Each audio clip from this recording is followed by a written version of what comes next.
Olá, querido estudante, tudo bem com você? Sou o professor Vailson Santos. Meu sinal na comunidade surda é: bem-vindo ao projeto Aprender Além da Escola, do Centro de Mídias e Tecnologias Educacionais da CEMED de Manaus. Hoje, continuaremos nosso estudo sobre a deriva continental e as placas sul-americanas e a placa africana. Então, vamos lá para a nossa hora de aprender?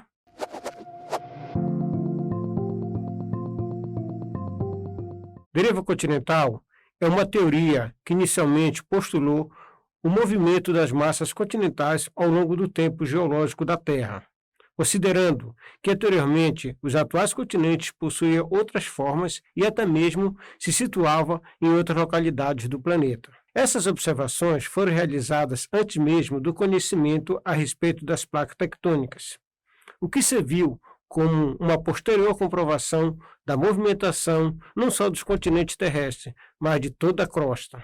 A teoria da deriva continental surgiu há muito tempo, pois desde que o mapeamento de alguns pontos da Terra foi realizado, desconfiava-se que os continentes estavam unidos anteriormente. Francis Bacon, em 1620, sugeriu, por exemplo, que a costa leste do continente sul-americano e a costa oeste da África encaixavam-se perfeitamente, dando a ideia de que eles haviam se separado em um passado remoto. Uma observação semelhante a essa já havia sido feita por Abraham Ortelius em 1596. A ideia da deriva continental foi proposta pela primeira vez por Alfred Wegener em 1912. Em 1915, publicou o livro A Origem dos Continentes e dos Oceanos, onde propôs a teoria com base nas formas dos continentes de cada lado do Oceano Atlântico, que pareciam se encaixar. Correntes de convecção da Terra. As correntes de convecção da Terra, também chamadas de células de convecção, são os movimentos dos fluidos internos que se realizam no manto, abaixo da crosta terrestre. Acredita-se que elas sejam as grandes responsáveis por inúmeros processos de transformações do relevo de origem endógenos, como terremotos, vulcanismo, tectônica das placas, entre outros. Sabemos que a Terra possui três principais camadas: crosta, manto e um núcleo. Sabemos também que o manto terrestre é composto por magma, que são formações rochosas que se encontram em uma consistência pastosa, graças ao elevado calor interno da Terra. Assim, se considerarmos a fluidez dessa camada, não é difícil imaginar que esse material realiza constantes movimentos. A comunidade científica acredita que esses movimentos sejam constantes e que possam ser detalhadamente representados, o que ajudaria a entender como a dinâmica interna da Terra influencia e transforma as paisagens superficiais. E por que esses movimentos ocorrem? As células de convecção e seus movimentos ocorrem pelo fato de um magma não possuir uma temperatura homogênea. A região mais próxima do núcleo é a mais aquecida, e a região mais próxima da crosta é a mais fria. Assim, o magma, que se encontra mais elevado e que possui temperaturas inferiores, desce em direção ao núcleo, e o magma mais aquecido, por ser mais leve, sobe em direção à crosta. Esses movimentos são cíclicos, uma vez que o magma que sobe se resfria e o que desce se aquece, reiniciando o processo. No entanto, ao contrário do que se possa imaginar, essa sequência não é muito rápida, levando vários séculos para se concretizar. Uma maneira interessante de se compreender isso é fazendo uma experiência muito simples. Coloque a água para esquentar em uma panela e observe. Quando a água estiver fervendo, ela realizará uma série de movimentos, em que a água mais baixo localizada emergirá e a que estiver por cima afundará, por repetidas vezes. A placa sul-americana é uma placa tectônica que abriga o continente da América do Sul e parte oeste do Oceano Atlântico Sul, se estendendo aproximadamente da dorsal mesoatlântico até a Cordilheira dos Andes, no sentido longitudinal, e das Ilhas Malvinas, a costa da Venezuela, no sentido latitudinal. É a menor das 7 placas, com cerca de 43,6 milhões de quilômetros quadrados. Se for considerado que as placas indianas e australianas são a única placa, a placa indo-australiana, a placa divide-se em 2 tipos diferentes de crosta, a oceânica e a continental, sendo que a parte oceânica rasa, com cerca de 15 quilômetros, e formada pela dorsal mesoatlântica, no limite divergente de placas, contendo algumas das rochas mais jovens do planeta.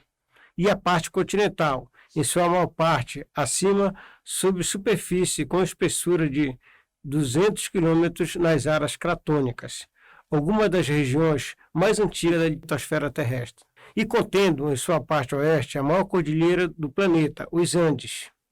Os limites da placa sul-americana são heterogêneas e possuem taxas de construção e consumo variáveis.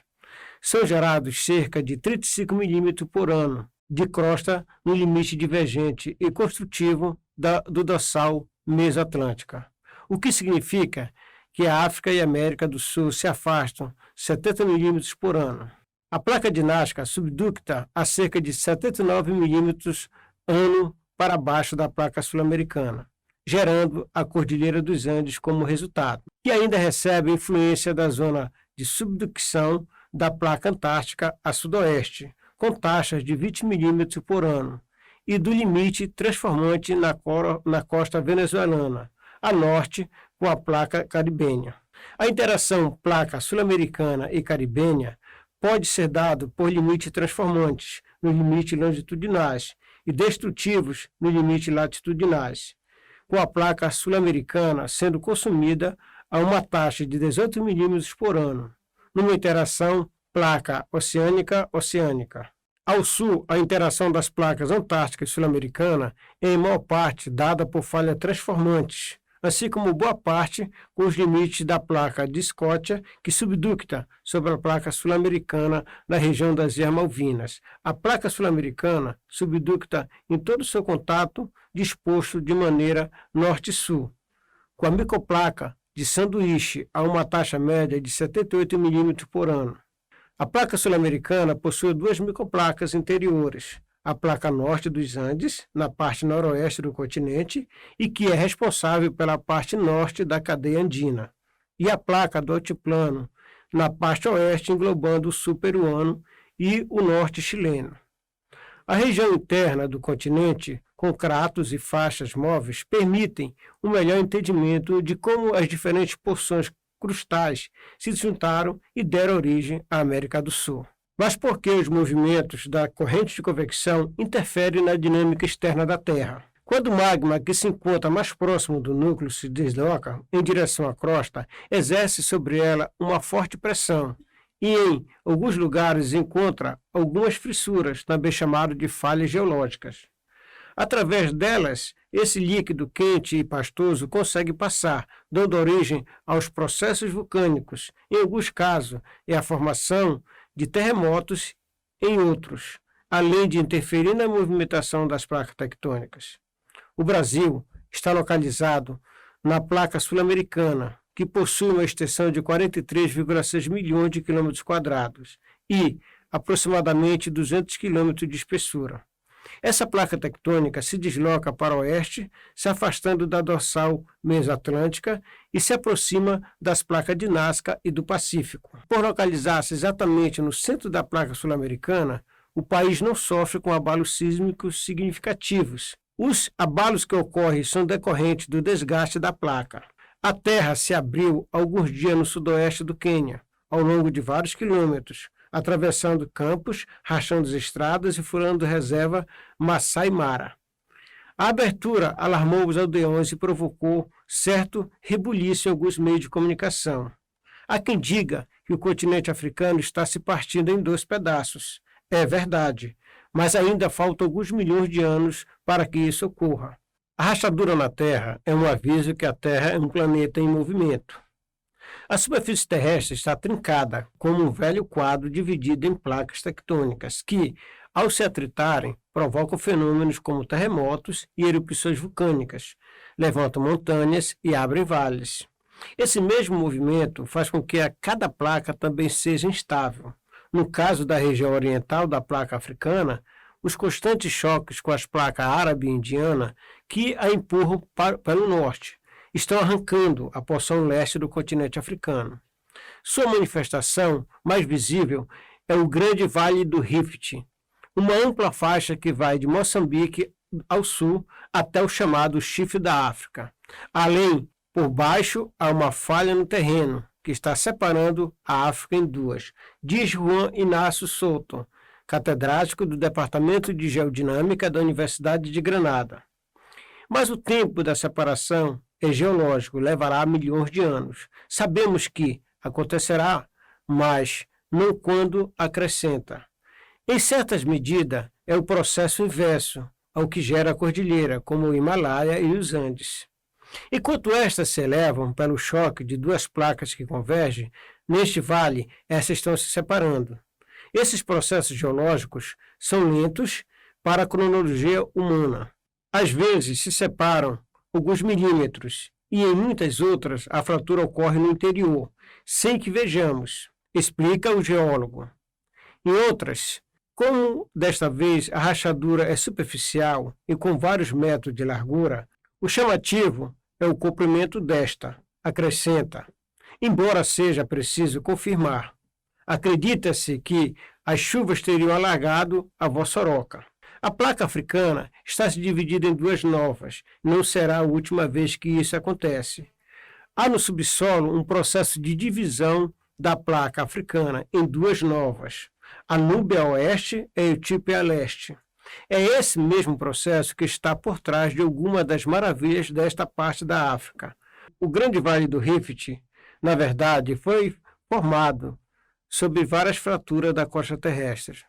Por cima, corresponde ao Rift Albertino e ao Rift da África Oriental. O conjunto de vales sobre as falhas tem uma extensão de 5.000 km². Ao longo das fraturas se encontram os principais vulcões africanos, os grandes lagos do Vitória e de Tanganica, passando pelo Turkana e o Natron, se devem à presença dessas falhas. E graças a elas também esta é uma região do mundo com a maior parcela de biodiversidade que resta do planeta. Em algum momento, talvez, dentro de 50 milhões de anos, haverá duas Áfricas, mas ainda não. O continente Pangeia se fragmentou separando a África da América do Sul, formando então duas placas tectônicas, a sul-americana e a africana, que se afasta a cerca de 5 centímetros por ano, explica Adeval Souza Costa, diretor técnico do Museu de Geociência da Universidade de São Paulo, USP, página 28. Agora que terminamos nosso conteúdo de hoje, vamos testar o nosso conhecimento. Chegou a hora da atividade.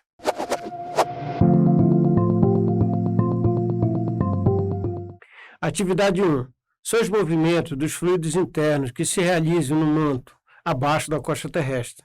Acredita-se que elas sejam as grandes responsáveis por inúmeros processos de transformações do relevo de origem endógena, como terremotos, vulcanismo e tectônica das placas, entre outros. Estamos falando de opção A, correntes de ar, opção B, correntes marítimas, opção C, corrente de convecção da Terra, também chamada de célula de convecção, ou opção D, a corrente do Golfo.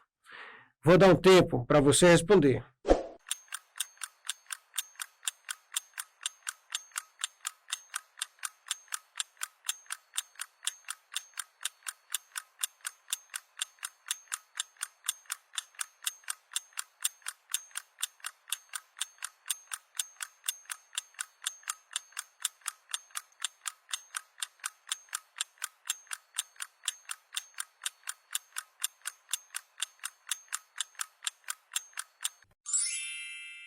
Acertou quem marcou a letra C.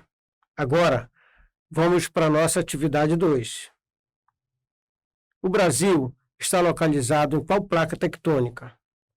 Opção A, placa eurasiática. Opção B, placa do Pacífico. Opção C, placa de Nazca. Ou opção D, placa sul-americana. Vou dar um tempo para você responder.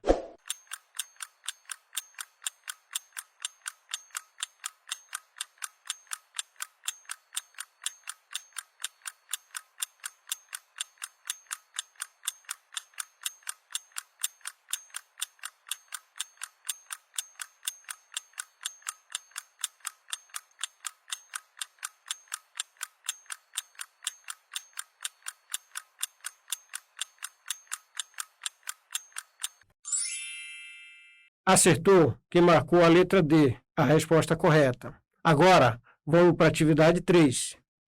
Quais são os 3 principais camadas da Terra? Opção A, as camadas de rochas magmáticas, ígneas e metamórficas. Opção B, crosta, manto e núcleo. Opção C, as camadas superiores, médias e inferiores. Ou a opção D, a atmosfera, a hidrosfera e a exosfera. Vou dar um tempo para você responder.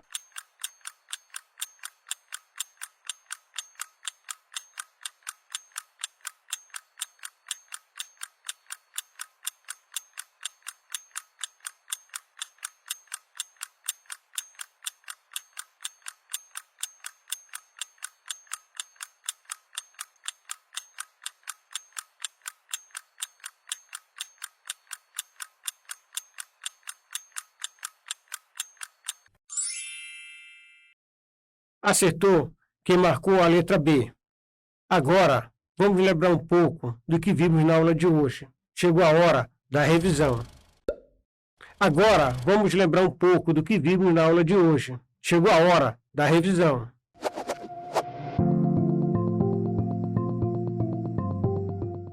Hoje, estudamos a teoria da deriva continental, corrente de convecção da Terra, a placa sul-americana, a placa africana.